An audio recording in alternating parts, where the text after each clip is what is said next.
दोस्तों, क्या आप भी पढ़ने बैठते हैं और 5 मिनट में ही मोबाइल उठा लेते हैं या फिर किताब खोलते हैं तो अचानक याद आ जाता है कि इंस्टाग्राम चेक कर लूँ या यूट्यूब पर कुछ देख लूँ और फिर गिल्ट की आज भी कुछ नहीं पढ़ा। अगर ये आपके साथ होता है तो ये वीडियो आपके लिए है, क्योंकि आज मैं आपको बताने वाला हूँ कि कैसे आप बिना थके, बिना ध्यान भटके पूरे फोकस के साथ पढ़ाई कर सकते हैं। बस एक ही कंडीशन है, इस वीडियो को ज़रा भी स्किप मत करना, ना आगे बढ़ाना ना बीच में छोड़ना, क्योंकि जो बातें आप आज यहाँ सुनने वाले हैं वो शायद आपकी पूरी पढ़ाई करने का तरीका ही बदल देंगी। अगर आपने ये वीडियो पूरा देख लिया तो गारंटी है आपका कंसंट्रेशन पहले से 10 गुना बढ़ जाएगा।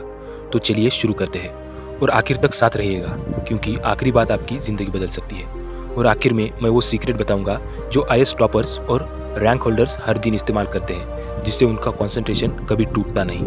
तो वीडियो को आखिर तक ज़रूर देखना। हम सब जानते हैं कि पढ़ाई ज़रूरी है, लेकिन मुश्किल ये है कि ध्यान टिकता नहीं है।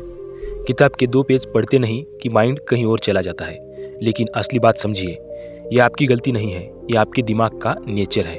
आपका ब्रेन इस तरह बना है कि वो हमेशा इंस्टेंट रिवार्ड चाहता है। जब आप मोबाइल स्क्रॉल करते हैं, हर स्वाइप पर डोपामाइन रिलीज होता है, यानी फील गुड केमिकल। और जब आप किताब खोलते हैं तो रिवार्ड तुरंत नहीं मिलता, तो दिमाग सोचता है अरे ये तो बोरिंग है, चलो कुछ ईजी करते हैं। यहीं से आपका कंसंट्रेशन टूटना शुरू हो जाता है। अब सवाल यह है कि इस दिमाग को कैसे रिट्रेन करें ताकि उसे पढ़ाई में भी रिवार्ड महसूस हो। सबसे पहले आपको अपना इन्वायरमेंट बदलना होगा। अगर आप डिस्ट्रैक्शन के माहौल में बैठकर फोकस की उम्मीद कर रहे हैं तो ये इम्पॉसिबल है। मोबाइल साइलेंट नहीं, दूसरे कमरे में रखिए, क्योंकि बस 5 मिनट में 1 घंटा निकल जाता है और आपको पता भी नहीं चलता। आपका स्टडी टेबल साफ होना चाहिए। बिखरी हुई चीज़ें आपके मन को भी बिखेर देती है। हल्का इंस्ट्रूमेंटल म्यूजिक या रेन साउंड लगाइए जो माइंड को काम करे। और सबसे इम्पॉर्टेंट, पोमोडोरो टेक्निक अपनाइए। 25 मिनट पढ़िए, फिर 5 मिनट का शॉर्ट ब्रेक लीजिए। ऐसे 4 सेशन के बाद 20 मिनट का लंबा ब्रेक। इससे आपका फोकस बना रहता है और दिमाग थकता नहीं। अब आते हैं असली बात पर। फोकस बढ़ाने के लिए आदतें बदलनी पड़ती है। हर दिन कुछ सिंपल चीज़ें कीजिए जो आपके माइंड को डिसिप्लिन करे। जैसे पढ़ाई शुरू करने से पहले डीप ब्रीथिंग कीजिए। 3 बार गहरी सांस अंदर लीजिए, फिर धीरे धीरे बाहर छोड़िए। इससे आपके अंदर की बेचैनी खत्म होती है और माइंड शांत होता है। दूसरा, एक टाइम पर सिर्फ एक सब्जेक्ट पढ़िए। मल्टीटास्किंग मत कीजिए, क्योंकि जब आप एक साथ कई काम करते हैं तो आपका दिमाग किसी भी काम पर पूरी एनर्जी नहीं दे पाता। तीसरा, अपने डेली गोल छोटे रखिए लेकिन पूरे कीजिए। अगर आप कहते हैं आज पूरा चैप्टर खत्म करूँगा तो दिमाग डर जाता है, लेकिन अगर आप कहते हैं आज सिर्फ 10 पेज पढ़ने हैं तो दिमाग कहता है हाँ ये तो इजी है। छोटे गोल पूरे करने से आपका कॉन्फिडेंस और फोकस दोनों बढ़ता है। एक और पावरफुल तरीका है विजुअलाइजेशन। हर दिन 1 मिनट के लिए आंखें बंद करके इमेजिन कीजिए कि आप पूरी एनर्जी के साथ पढ़ रहे हैं, कॉन्सेप्ट्स समझ रहे हैं, नोट्स बना रहे हैं। ये विजुअलाइजेशन आपके सबकॉन्शियस माइंड को ट्रेन करता है कि पढ़ाई से सेटिस्फैक्शन मिल रहा है। धीरे धीरे दिमाग इसे रिवार्ड मानने लगता है। अब बात करते हैं डिस्ट्रैक्शंस की। जब भी पढ़ाई के बीच कोई रैंडम थॉट आए, जैसे कि कोई मैसेज करना है या कुछ चेक करना है, तो उसे नोट कर लीजिए। उसे तुरंत मत कीजिए, क्योंकि वो थॉट जितना ज़्यादा दिमाग में घूमेगा उतना आपका फोकस टूटेगा। उसे लिखिए और कहिए इसे मैं बाद में देख लूँगा। आपका ब्रेन शांत हो जाएगा और आप फिर से कंसंट्रेशन में लौट आएंगे। लंबे समय तक पढ़ने के लिए स्टैमिना चाहिए, लेकिन मेंटल स्टैमिना। घंटों बैठना ज़रूरी नहीं, प्रोडक्टिव सेटिंग ज़रूरी है। 3 घंटे की पढ़ाई को 1-1 घंटे के ब्लॉक में बांट दीजिए। हर ब्लॉक के बाद 10 मिनट का छोटा ब्रेक लीजिए। थोड़ा वॉक कीजिए या पानी पीजिए। वाटर बोतल हमेशा अपने पास रखिए, क्योंकि डिहाइड्रेशन से भी फोकस गिरता है। हेवी मील मत लीजिए, वरना नींद आने लगेगी। और याद रखिए, ब्राइट लाइट में पढ़िए। अंधेरा या डिम लाइट ब्रेन को स्लीपी बनाता है। आपका पोस्चर भी अलर्ट रहना चाहिए। सीधा बैठिए, झुकिए मत। ये छोटी छोटी चीज़ें लेकिन आपकी एनर्जी और अलर्टनेस पर बहुत बड़ा असर डालती है। अब आते हैं मोटिवेशन पर।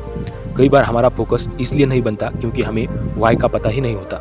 हम बस इसलिए पढ़ रहे होते हैं कि सब पढ़ रहे हैं, एग्ज़ाम आ रहा है या फिर पेरेंट्स कह रहे हैं। लेकिन अगर आप खुद से पूछें मैं क्यों पढ़ रहा हूँ, क्या चीज़ है जो मैं पाना चाहता हूँ, तो आपका दिमाग खुद कॉन्सेंट्रेट करने लगेगा। जब पर्पस स्ट्रांग होता है तो डिस्ट्रैक्शंस कमज़ोर हो जाते हैं। हर बार पढ़ने बैठने से पहले खुद से एक सवाल पूछिए, अगर मैं आज नहीं पढ़ा तो कल मेरा सपना कौन पूरा करेगा। याद रखिए, आपकी पढ़ाई सिर्फ मार्क्स के लिए नहीं है, यह आपकी फ्रीडम के लिए है, आपके फ्यूचर के लिए है। हर बार जब मोबाइल उठाने का मन करे तो बस ये सोचिए, क्या ये 10 मिनट का मज़ा मेरे आने वाले सालों का रिग्रेट बन जाएगा। मोबाइल की स्क्रीन छोटी है लेकिन उसका ट्रैप बहुत बड़ा है। अगर आप अपने सपने को इससे बड़ा बना ले तो कोई डिस्ट्रैक्शन आपको रोक नहीं पाएगा। अब मैं आपको वो फार्मूला बताता हूँ जो टॉपर्स हर दिन इस्तेमाल करते हैं। कंसिस्टेंसी बीट्स इंटेलिजेंस, मतलब दिमाग तेज़ होना ज़रूरी नहीं, रोज़ थोड़ा थोड़ा लगातार करना ज़रूरी है। आज 25 मिनट पूरे फोकस से पढ़िए, कल 30 मिनट, फिर 40 मिनट। धीरे धीरे आपका माइंड खुद ट्रेन हो जाएगा। फोकस एक स्किल है, कोई जादू नहीं। जिस तरह मसल्स को स्ट्रांग करने के लिए डेली वर्कआउट करते हैं, वैसे ही फोकस को स्ट्रांग करने के लिए डेली कंसंट्रेशन की प्रैक्टिस करनी पड़ती है। आपका ब्रेन भी एक मसल है, जितना ज़्यादा ट्रेन करेंगे उतना ज़्यादा पावरफुल होगा। अब बात करते हैं सबसे आखिरी और सबसे ज़रूरी बात की। हर बार जब आप पढ़ने बैठे तो खुद को याद दिलाइए कि आप अकेले नहीं हैं। हर सक्सेसफुल इंसान ने इस जर्नी में यही स्ट्रगल किया है। हर टॉपर ने डिस्ट्रैक्शंस झेले हैं, हर अचीवर का मन भी भटका है, लेकिन फ़र्क बस इतना था, उन्होंने हार नहीं मानी। उन्होंने कहा बस 5 मिनट और वही 5 मिनट उनकी ज़िंदगी बदल गए। आज से आप भी वही करना शुरू करिए। जब भी पढ़ाई छोड़ने का मन करे, खुद से कहिए बस 5 मिनट और। धीरे धीरे यही 5 मिनट आपकी सबसे बड़ी स्ट्रेंथ बन जाएगी। दोस्तों, अगर आपने ये वीडियो यहाँ तक देखा है तो आप ऑलरेडी जीत चुके हैं, क्योंकि अब आप जानते हैं कि फोकस एक स्किल है और हर स्किल सीखी जा सकती है। अब ज़रूरत है कि सिर्फ एक्शन की। कमेंट में लिखिए I will study with full focus. एक प्रॉमिस नहीं, ये आपकी नई शुरुआत होगी। और याद रखिए, सक्सेस उन्हीं को मिलती है जो अपनी डिस्ट्रैक्शन को कंट्रोल करते हैं, ना कि उनसे हारते हैं।